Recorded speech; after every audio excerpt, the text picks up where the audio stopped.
Welcome to episode 20 of the Credit Card BS podcast. My name is Sean. I'm the UC Berkeley graduate that created and taught the university-sponsored course on credit card rewards.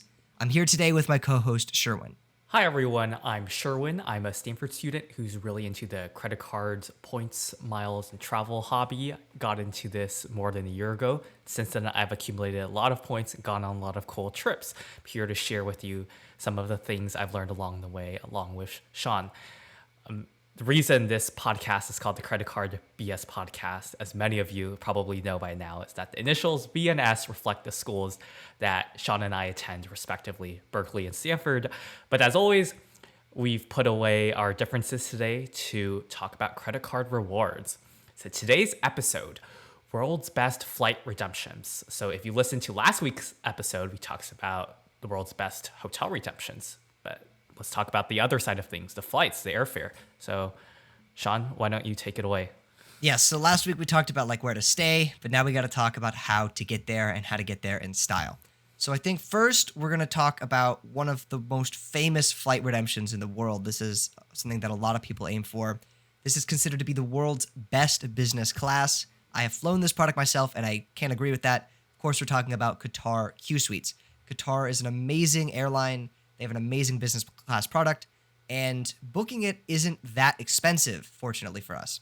So the main ways to book this, okay, if you have American Airlines miles, it's going to cost 70,000 American Airlines miles from the US to Doha, Qatar. Now, of course, Doha is where Qatar Airlines is based out of, so basically all the flights are going to be either inbound or outbound of Doha. But of course, you can connect to other places, such as the Maldives. Now, what's nice about American Airlines is the pricing is just $70K, pretty from the US to other places that connect via Doha, such as the Maldives. So for $70K American Airlines miles, you could fly all the way from LAX to Doha to Malé. And that's a really, really nice deal, and the taxes are fairly minimal on it, so it's not too bad. Now, another way to book it, Sharon, do you want to talk about the British Airways Avios way to book it? Certainly. So you can also pay 70,000 British Airways Avios from the Western United States to Doha. It's 75,000 points for connecting in the Gulf, 85,000 Avios for connecting to the Maldives. So the pricing is slightly different from AA miles, but I will say Avios is a lot easier to earn. First of all, they're a transfer partner from many credit card systems like American Express, Citi, Capital One, and Chase. They all have at least one Avios partner. And keep in mind, any Avios partner you can exchange those points one-on-one with another one, right? So if, for example, you have Citi Thank You points and you transfer to Qatar Airways Avios, you can easily change that to British Airways Avios, and vice versa. If you transfer to British Airways Avios, you can link your account to the Qatar Airways and then transfer. They're basically the same currency. As long as the credit card transfers to at least one of them, you basically have access to all of them. Sean, is it also possible to book this with the Qatar Airways Avios themselves? Yeah, so I should have been clear on that. So the main way, actually, when I had booked this, is I had transferred to British Airways, and then I transferred those Avios to Qatar Airways. And that's actually probably a little better because I believe the taxes are a little bit lower when booking via Qatar directly. So that's what I would actually recommend.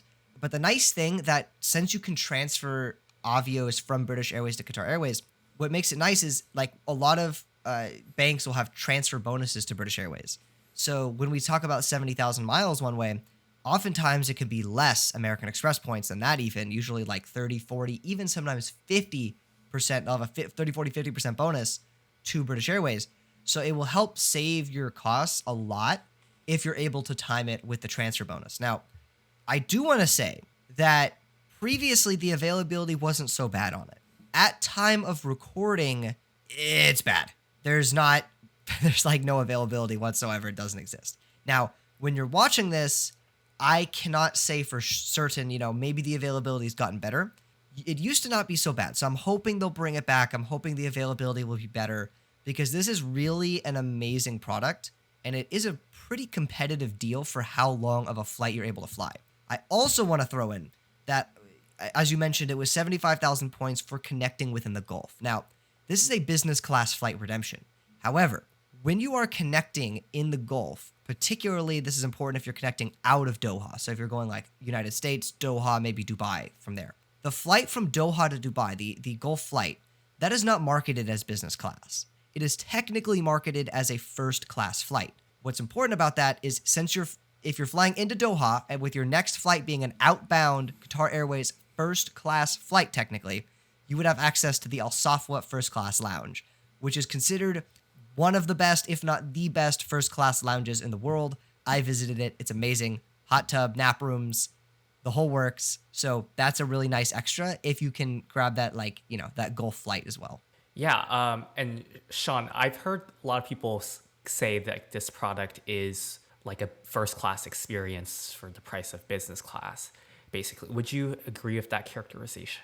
I would pretty much agree with that. I mean, I think the only things you'd really be lacking for like a true international first class experience would be, one, the bedding is good, but I wouldn't say is like phenomenal. Like, I personally had better bedding in Cathay Pacific business class. Two is that you still do have a footwell. So if you're flying like international first class, the bed will truly be like a bed almost. Like there's no restrictions on your feet, but here there will be. But other than that, it's pretty much, you're right, it's pretty much a first class experience. You have the shutting door, lie flat bed, good bedding, good food, dine on demand. I mean, you're not getting like Krug champagne or Dom Perignon, but you're basically there. It's good enough for sure. That's amazing. And one last thing before we move on. Am I correct in remembering that if you book using American Airlines miles, like they basically don't pass on fuel surcharges or massive taxes and fee? Yeah, I don't remember the specifics on it, but I believe it's less than paying via BA. But Right. remember that, like, if you're using the Qatar Avios or BA Avios, you can get the transfer bonus on that, and those are also easier to earn.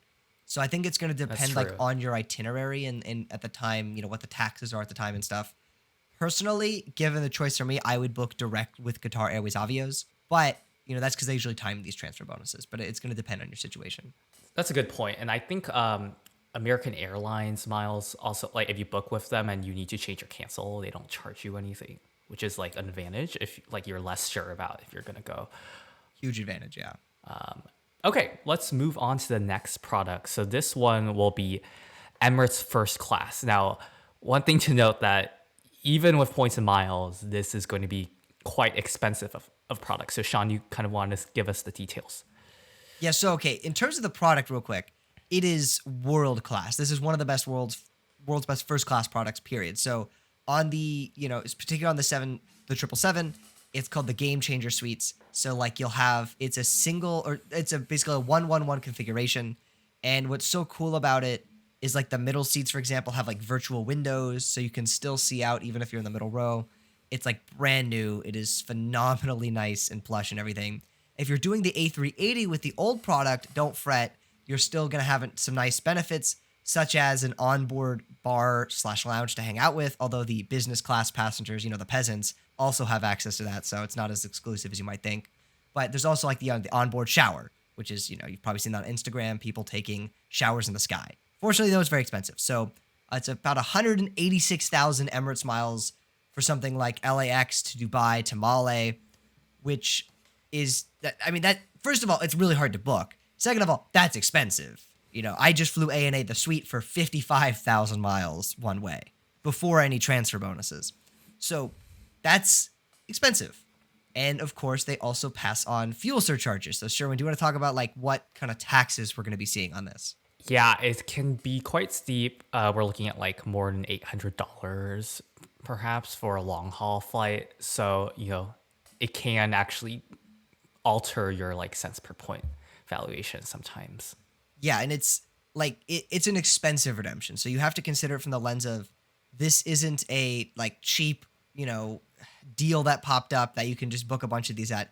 It's a special experience. It's one of those aspirational flights that you're doing it for the sake of doing it, if that makes sense. It's not just, I want to fly in a bit more comfort. It's, I need to experience Emirates First Class. So it's basically not possible to book with partners? As far as I'm aware, I haven't heard of anything in recent times that would be. I think I've seen reasonable like it on Aeroplan. Sometimes you can book Emirates First Class, but like is like 280 something thousand points or some crazy number. But at least like the availability is showing up. It's good it's there, but at that price, it's like you could book like almost 2 ANA around the world business class tickets. So it's like Yeah. it at that price, as much as it's really cool, I don't know if I could ever justify it. Yeah. Yeah. Okay. Is there anything else you wanted I to mean, add so they for do this? also one thing that helps a little bit is they allow like stopovers on one-way awards without extra miles, which is nice. So it doesn't have to be like a flight to Male via Dubai. It could be LA, go to Dubai, stay a week, then go to Male. But again, it's still very expensive. But so with that, Right. let's move on to another one. Sharon, you want to talk about the Etihad A380 apartments? This is a very cool one. Yes, this is one I'm very excited about. Etihad has a really phenomenal first class product, might be one of the best in the world. Um, Now, you do want to be careful when you book this. So they have first class on A380 and first class on, I think, the 777, or it might be 767. I can't quite remember the number, but it's a Boeing. But you basically want to pick the A380 one because that's where you're going to get the apartments product. Not that the other one isn't good, it's also phenomenal, but the apartments product is pretty crazy. You're basically on like the second floor of the plane apart from everyone else, and you have your own little space with a door that closes, a huge seat. Really, I think you have a shower available in the first class cabin. Sean, did I miss anything about the product? No, I think, yeah, I mean, it's insane. It is absolutely bonkos insane of a product. My only complaint, I would say, is they're not operating it ultra long haul yet. So the furthest routes they're operating it from are Abu Dhabi to London and London to Abu Dhabi, which isn't a short flight by any means. It could be like 6-7 hours, but that's not really enough time to fully experience it. And Emirates is offering first class from LA. I mean, that's a long flight, all the way to Dubai, like, 15, 16 hours. But when you're doing like 7-8 hours tops, Yeah. I mean, I don't find that to be, I wish they were doing it longer at least. I would agree. I also wish it were longer, but at the same time, I will say because of the slightly shorter distance, it makes the pricing really phenomenal. So the main ways you can book this is either 65,000 Aeroplan points or 62,500 American Airlines miles. Now, remember, this is a first class product, not a business class product. So the fact that you can book it with just this many points is pretty insane. I will also add that, at least when I tried booking this myself using Aeroplan, I was afforded the opportunity to book with fewer points and a little more cash. And I was able to bring it down to 39,000 per person for like a first class flight. That's literally insane. I mean, granted, I did have to pay more Canadian dollars. It was like less than 1,000 Canadian dollars per maybe like 700 or 800, something like that. But considering I only have to spend like 39,000 points, it's basically like a no-brainer. Would you agree, Sean? Oh, I think that's an insane deal considering, how much or like what you're getting for that. And I think also with Aeroplan, it's nice because, Amex will have 30% bonuses sometimes or even Chase too. So that reduces your cost even further. Yeah. One advantage of I would booking with highly AA, though- recommend people. Oh, sorry. I would highly recommend first, yeah. people that if you're booking airplane, whether it's this Etihad product or any other like flight, they usually give you an option to pay fewer points and more money. And for the most of the time, when I've done the math, it's pretty fair. Like you're basically buying the extra points for just like 1.1 or 1.2 or 1.3 cents per point, which I think is phenomenal. Like the number of points you can reduce for an award. So definitely consider it. Definitely. I think the only thing just on those, sometimes there'll be like a sweet spot band. So like if you go, like usually they'll have like a standard set award price for what it's supposed to be. If you go below that, like if you go below it by too much, then like the pricing gets weird, I think, if you start deviating from what it's supposed to be. But yeah, I do agree that like when you have the option of like reducing the amount of points up to a certain point, yes, it like 100% will like probably make sense. And I was gonna say one advantage of booking with with AA, if you choose to do that, yes, the points are harder to earn, but of course it's easier to refund, and you can throw on an extra leg in there. For example, like Male to Abu Dhabi. That would be in business, but still that's really nice. And so like you're able to even get further of like a distance than you would be with Aeroplan, for example. Yes, and keep in mind, Aeroplan has very punitive change in cancellation fees. It could be up to like 150 Canadian dollars to cancel, if I recall correctly. So, kind of want to be fairly sure you're gonna go.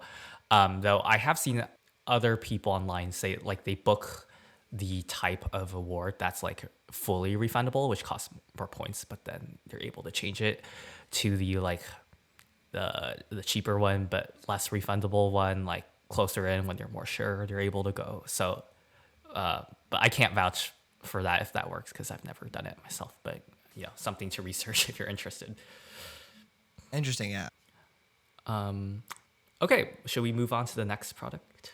Yeah, so let's talk about ANA the Suite. Now, this one, I just flew this actually just a few days ago. Before recording this, I flew the ANA the Suite from Haneda to San Francisco. Currently on the West Coast, San Francisco is the only route they operate on it, sadly. So nothing from LAX, which is really disappointing, actually. But nonetheless, you can fly it to the West Coast. I believe they fly it to JFK and I think Chicago as well. I could be wrong on that. So the pricing, though, so this was recently devalued heavily, but the pricing is still really competitive. So Virgin Atlantic only charges 72.5K miles from the West Coast or 85K from the East Coast. For, long haul first class, that's really good, considering that Virgin Atlantic also has frequent transfer bonuses. So, 30% is the normal bonus. So that like helps reduce your cost a pretty good amount. Now they do pass on fuel surcharges. So for me, it was $450 for my flight. It has gone down less. So you're probably looking closer to like $300-400. It's not, the pricing's still very, very reasonable if you're able to find the availability. But the issue is finding the availability is really tough because it just doesn't exist for the most part. Like I only was able to book it because someone in the Travel Lane Discord group, by the way, check out the link in the description for the Travel Lane Discord group, 100% for free, dropped an award alert that they had like every day open. And it was a very rare because the route changed and I was able to book it then. But normally it's very tough to book. And you had to book it very far in advance, right? I did. So for the first award dump, you didn't have to book it far in advance. For the second one, it was like the later half of the year. So that's one, yes, I did book farther in advance. So like I booked in January for end of August, which isn't actually that far now that I think about it. But again, that was only because there was an award dump. So that was like a rare event that happened. Yes. And I want to remind everyone that in order to book ANA tickets using Virgin Atlantic, you do have to call in to Virgin Atlantic. But from what I've read online, the agents are pretty competent and are able to do it without too much issue. Has that been your experience, Sean? Yeah, they were very competent. It was not an issue at all. I mean, it was like the hold time wasn't great. It was like an hour on hold. And I remember I was like I was in Abu Dhabi at the time. And so I'm like about to go to bed. And I get in I'm like checking my phone. I'm like, damn it. I'm like, I have to stay up now to book this because I know I'm going to regret it if I don't. So I had to stay up like another hour. I was so tired, but once I got to the agent, very competent. And even talk about like what's good about the product real quick. You have, I believe it's the biggest in-flight entertainment screen of any commercial airliner like in the world. It's a 40-inch 4K screen. My God, is it insane. Full lie flat bed, shutting doors, great lounge, what you would expect of a great international first class product. But that screen is really the selling point. It's like gigantic. Yeah, that's really cool. And I just wish it were easier to book. Yeah. So I might have a chance to try it, but we'll see. Is there anything else about? Oh yes, so you could also book this using ANA miles, but those require you to book round trip, and I believe their their first class pricing is not quite as good as the Virgin Atlantic, if I recall correctly, Sean. I think you're correct. Yeah, the ANA business class pricing I think is almost better, but for the first class it is not. It is much worse, or somewhat worse at least. I mean, Virgin Atlantic basically transfers from everything: Chase, Citi, Capital One, American Express, and they often run like 30% transfer bonuses too. So pretty easy to earn, unlike ANA where you only have American Express. Definitely, yeah. Okay, let's go on to the next product then.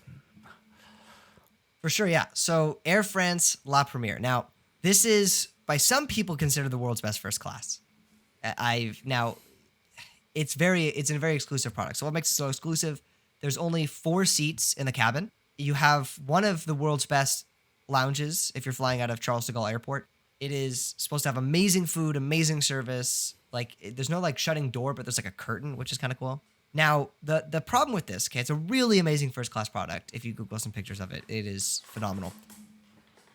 These other ones have been difficult to book. This makes those other ones look like a piece of cake to book. So first of all, to even have the potential privilege of being able to book this with miles, you need platinum status with Air France. And that's no easy thing to get. But even if you have that, even if you have platinum status, it's ridiculously expensive. It's like over 200,000 miles one way. So that is, I mean, do you agree with me? Like that is absurdly expensive. Yes, and I mean that's a crazy number of miles, and also like there's no way to book it with partners basically. Yeah. So I feel like at this point like it might be one where you can really only do it if you pay the cash. Yeah. So speaking of paying the cash, it's not as good of a loophole anymore, but it kind of works. So if you have a revenue business class ticket, okay, revenue. So I think it used to be points, but now it has to be revenue only, which is a big shame. But let's say you find like a good deal or something.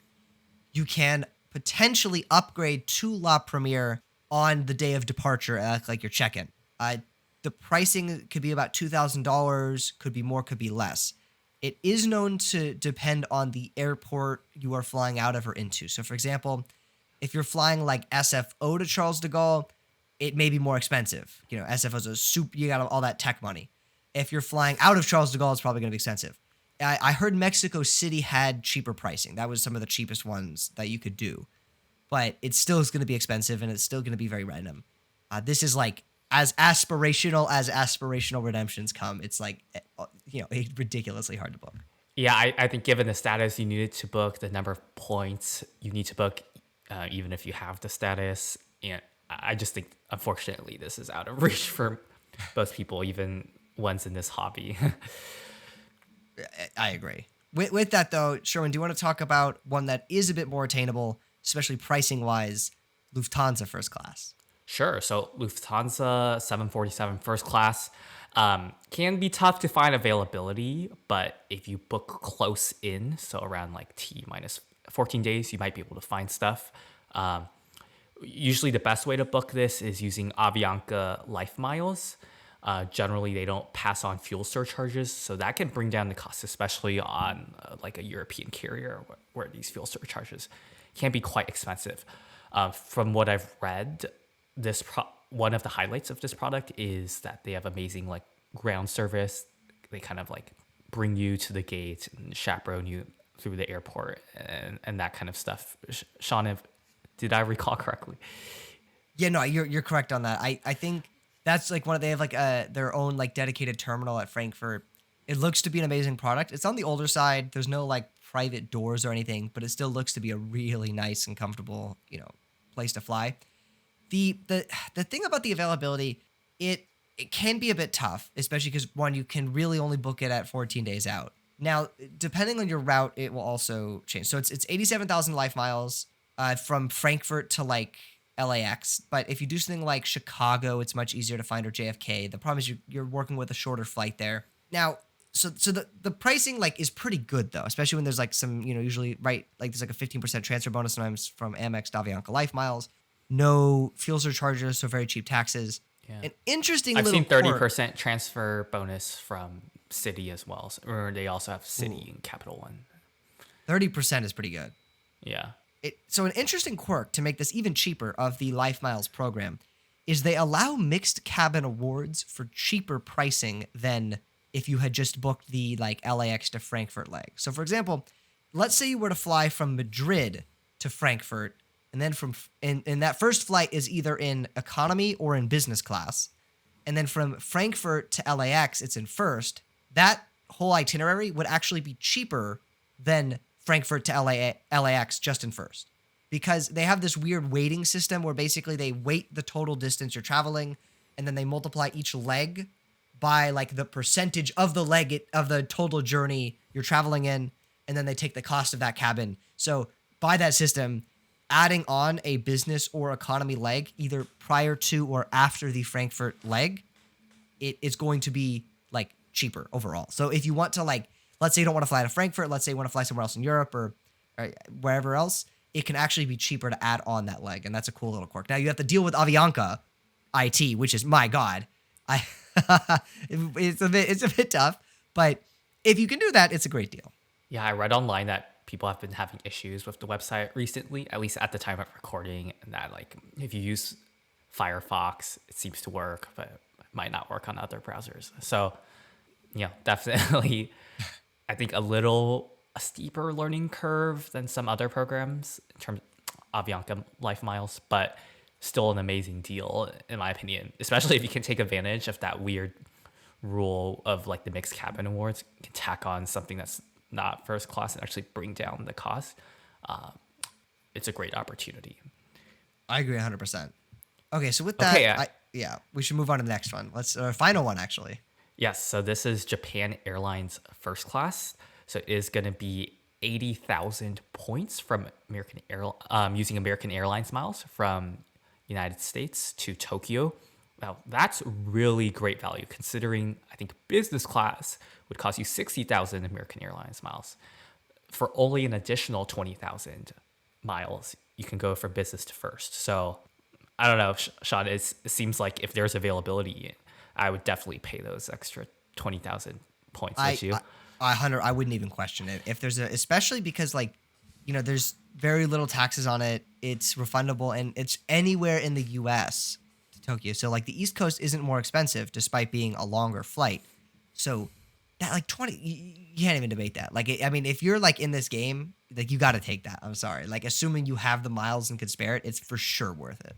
Yes. From what I've read, I haven't flown this myself, but the main way this product differs from ANA first class is that while it's more on the older side than ANA, the soft product is top notch. Like the quality of service, the type of food you're getting, just like even the wine they serve, I think was pretty insane. Yeah, they for departures out of Tokyo, I think it's like a $1,000 glass of champagne. The bottle is $1,000. It's not the glass. Sorry. Let me rephrase that. You're correct. Sorry. The bottle, it's $1,000 bottle of champagne. Yeah. bit of a difference there, but still very, very expensive. We actually had someone in the server fly the product and he had a great time on it. And something, I think it's great value. You can also book this with Alaskan Airlines miles. For that, it's going to be 85,000 to or from the West Coast and 100,000 to or from the East Coast. Personally, I'm going to find the American Airlines to be a better deal there. I'll save my Alaska for something else like Cathay Pacific if they'll ever open up that availability. Now, the space on this, it's a bit of a mixed bag. So previously, it used to be so easy to book this at T14 days, like just wide open space at T14 days. Now, it's still doable. It still is able to be booked 14 days out sometimes. Like within that range, it opens up. But there's speculation that they've restricted the space more because scalpers have started to ruin this for us. Where they'll book a cash fare ticket for JAL, reserve the seat so no one else can book it cash. Then they'll find someone who wants that ticket. Then at T14 days, cancel the cash ticket, use miles to book it instead, and then sell them at some high marked up price, but still way cheaper than the retail cash price. So, but it still is doable. It seems to still exist. It's just a lot harder. But like it as far as like international first class products go, this does look to be one of the easier ones to book. Yeah, I think the scalping situation is quite unfortunate.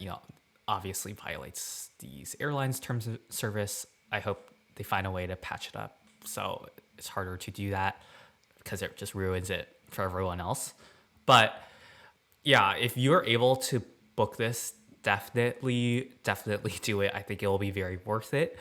Now, if you don't have American Airlines or Alaska miles, I believe you are able to book it with other One World partners such as Cathay Pacific Asia miles or Avios, but they're probably going to cost you more, if not a lot more, as well as perhaps you're going to have to pay more taxes and fees, fortunately.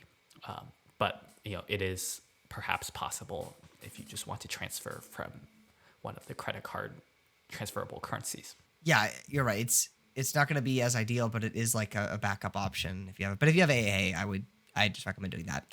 So that's been all the products in terms of just some of the best ones in the world. Of course, there's other ones.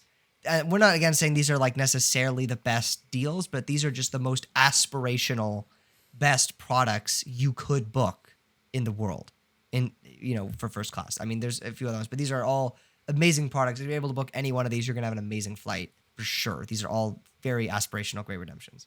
So, Sherwin, do you have anything else or should we close out? I think we should close out. So if you enjoyed today's podcast, please subscribe to our YouTube channel. Give this video a like. It really helps us out with the algorithm. Also, if you're interested in connecting with Sean or myself or with other really basically professionals in this travel hobby, please consider joining our Discord server. The link is in the description. Everything's completely for free. We do not try to sell you anything. I will say we have had some crazy alert pings on the server, and some of us were able to book some of the flights we talked about today that had very difficult availability. I was able to snag some of the Etihad A380 apartments a little earlier this year when someone on our server put out an alert for free, basically. And it was crazy because there were like 10 wide open seats you could book on Aeroplan. And this came out like way before any of the blogs wrote about it. By then, the deal was basically dead because everyone booked it. But if you were in our server, you would have gotten an advance notice. So definitely a good reason to check that out.